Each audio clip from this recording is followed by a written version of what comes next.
Good evening and welcome to Worldview, the international affairs show that brings you the news and views that other networks can't or won't tell you about. I'm Alan Mendoza. Our show tonight, Europe and America, or Eurabia's appeasers and the aggressors of the new imperium. Justified perceptions or unwarranted hysteria. Once upon a time, Europeans and Americans were engaged in a love affair. In those halcyon days, Europe would admire the boldness, brashness and energy of America, while America would gaze in awe at the culture and refinement of Europeans. But those days are long gone. Open up a newspaper, pick up a book or surf the internet today, and you're more likely to be confronted with an entirely different set of images. Europe is increasingly seen in America as weak, morally decadent and in demographic decline. Some commentators have gone as far as to say that its failure to stand up for its cultural values and difficulty in integrating Muslim communities will eventually lead to its collapse into an entity labelled Eurabia. On the flip side, America is now seen in Europe as an ignorant and boorish bully, possessed by a religious fervour to throw its weight around internationally. Some have gone as far as to say that the USA is now the biggest threat to global peace.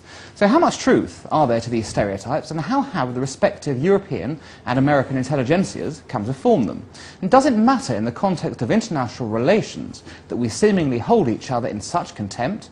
And what are the implications of such attitudes for the future conduct of international policy? Well, joining me tonight in the Worldview studio to unpick this topic are the Director of the Centre for Social Cohesion, Douglas Murray, the Editor of the Liberal magazine, Benjamin Ram, and the Henry Jackson Society's cultural guru, Mark Sidwell. Well, gentlemen, thanks for joining me on this sort of more culturally focused worldview tonight. It's a big problem, obviously, this issue of the cultural stereotyping. I mean, Ben, let's start with you. How real are these perceptions at the moment? Is it true that Europeans and Americans do things this way, or is it just me exercising journalistic license to say that? Certainly there's a grain of truth to the stereotypes, but I think it's important to delineate between the cultures in a different manner than simply dividing them by continents. Fine. So it's crucial for us to say that the challenge we all face is between liberals and illiberals at home and abroad. And those illiberals may be seen in authoritarian big government in the Middle East. They may be seen in Bush's reactionary policies towards civil liberties in the United States. And it is crucial for liberals around the world to stand in solidarity with individuals on all three continents and to say that what divides us here is not geographical space, but the fight for tyranny and the challenge to a sort of cultural relativism, of which I'm sure Mark will address, that has infected large swathes of the Western intelligentsia. Mark, do you buy that? I'd certainly buy the cultural relativism part. I'm less happy, I think, with equating George Bush and what was in Tehran or something like that, which there was a touch of there. I mean, I grant you there are issues about illiberal conservatives, particularly in some areas of America, but that's not to say that they can be put on the same plane as people I'm not suggesting no, they are. There was a touch of that there, and I just think it's important to be clear about that, at least. I just wanted to clarify that. What's driving it for you then, Mark, in the sort of stereotyping? What's behind it all? I think actually it's been around longer than we like to think. I mean, I know the war has brought it out and made it very obvious, but for instance, recently I saw a rerun of the first edition of Spitting Image, and they did a sketch about Reagan. And you could have put a Bush puppet through the same sketch, and it would have been identical. It was all about the president's brain is missing, and he's such a fool, and you can shoot him, and you won't even notice, and things like that. So I don't think it's changed that much. And if you look, for example, at Philippe Roget's book last year or the year before about French anti-Americanism, he was showing the history of that going back over centuries. And so I think these things go deeper than we think. It's not just a recent phenomenon. A fair point. And Douglas, is it more virulent nowadays then than 20 years ago, 10 years ago, 50 years ago? What? Anti-Americanism in Europe, anti-Europeanism in America? Well, I mean, it's been talked up a lot, yeah. And there are people with an interest in talking it up. It should be stated. Once, for instance, you've written a book saying Europe is in decline, you kind of have a vested interest in it declining, otherwise you'll prove to be an idiot at parties.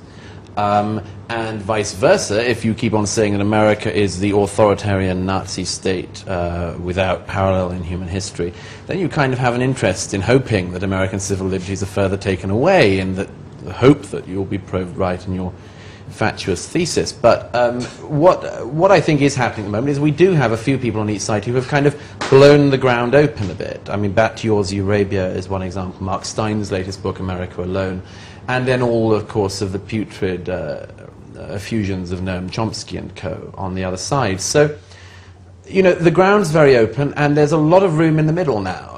And most people are there, but sadly, as always, the louder you shout, the more you get listened to, and the wackier your thesis, the more press you're going to get. Well, yes, that's a very fair point. I mean, just sort of following up on Douglas's point with which I concur about, if you like, the Chomskyite left, which finds its articulation as easily on the European continent, certainly in France, and with the sort of John Pilger sympathisers in Britain, that one has to remember that many of the valueless judgments that are coming from supposedly, in inverted commas, progressives may be found stateside. And indeed, partially because of the power of the American intelligentsia, and also because of the greater sense that the American intelligentsia has influence in the public sphere. One always senses that British academe, particularly after the Thatcher years, resorted into an almost monastic state, whereas in America you still have, one still gets the sense that think tanks are hugely influential, that the cultural sense reflected by Chomskyism, unites the European and American left quite easily. Yes, I mean, you can look at it. I suppose, thinking about what you're saying, actually, I'm just trying to look at a distinction between sort of personality and politics-driven, though, sort of stereotyping. Mark, we were having a discussion before, and you raised the point that, say, if a different president was elected, and you made the point just about Reagan, but people weren't saying the same thing about Clinton in that sense. Is it personality-driven? Is it really Bush has provoked the ire? And Ben, of course, mentioned Bush's illiberalism earlier. Is it that has caused this stereotyping to explode again and to have these theses to be promoted? Or is it more a case of politics driving it? Well, I think it might be the political parties do differ in this. I mean, very interestingly, just yesterday, Mitt Romney was making a speech in which he said and accused Barack Obama, Hillary Clinton, and... I like that, Hilton. Hilton, that's a good call. We'll leave that one. And some of the other candidates of pushing America, wanting to pull America towards Europe. He was saying that as an insult. It would be an insult. I mean, it is an insult. It would be a dreadful thing if America was pulled in any way towards Europe, in which, incidentally, I don't particularly include Britain.